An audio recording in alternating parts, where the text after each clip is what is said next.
equivalent unit of production, actually it is very important topic we need to understand in process costing. Actually, an equivalent unit are the product of the number of partially completed units and the percentage completion of those units. Or we can say an equivalent unit of production is an expression of the amount of work done by a manufacturer on units of output that are partially completed at the end of an accounting period. Basically, the fully completed unit and the partially completed unit are expressed in terms of fully completed unit. Assume that a manufacturer uses direct labor continuously in one of its production department. During June, the department began with no units in inventory and then started and completed 10,000 units. In addition, it started 1,000 units, but they were only 30% complete at the end of the period or at the end of the month. The production cost report for this department will indicate that it manufactured 10,300 equivalent unit of production during June. So how we can calculate it? We will just see the little calculation, or we can say in easiest way, the two half completed products are equivalent to one complete product, right? 2 half cup of water is equivalent to 1 cup of water, right?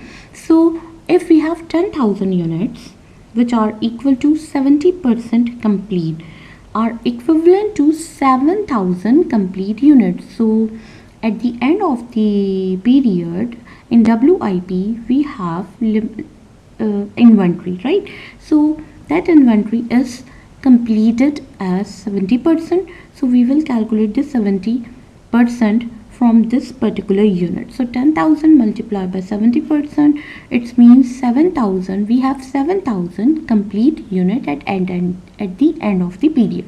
Or we can say in easiest way that half cup, 2 half cup is equivalent to 1 cup. So when we have a units in process costing, so we need to first calculate the equivalent unit, right? Equivalent unit can be calculated by two methods. We can say that the one is a weighted average method and the second one is FIFO method. But in here we will calculate from weighted average method, right? Okay. Now for the current period, very quick check, easily we can understand. For the current period, John started 15,000 units and completed 10,000 units. John ने start किए 15,000 units, complete किए 10,000 units, leaving 5,000 unit in process, right? At the end 5,000 units we have at the end 5,000 units, but they are 30% complete. How many equivalent unit of production did John have for the period? So we can easily calculate this. How? First completed कितने? 10,000, living 5,000 unit in process, which is 30% complete. 5 3s are 15, right? So 10,000 plus 1,500 is equal to 11,500. So my correct answer is 11,500. Or can see 10,000 units previous, which is 100% complete, right?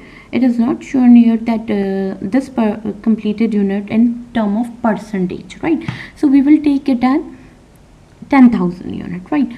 Plus living 5,000 at end, which is 30% complete. So we will apply 30% on this 5,000 unit. So 5 3s are 15. 1,500 plus 10,000 is equal to 11,500 equivalent unit. So we can easily calculate this equivalent unit in that way.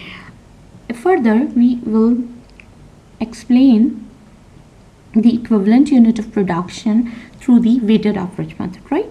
So I hope this concept is clear, that we have equivalent unit that is at the end of the work in process or we can say at the end we have some units which are not 100% complete, so we need to apply that percentage of those units, and then we will calculate the equivalent unit of production. Like in this example, or in this quick check, we have 10,000 units which are 100% complete, right?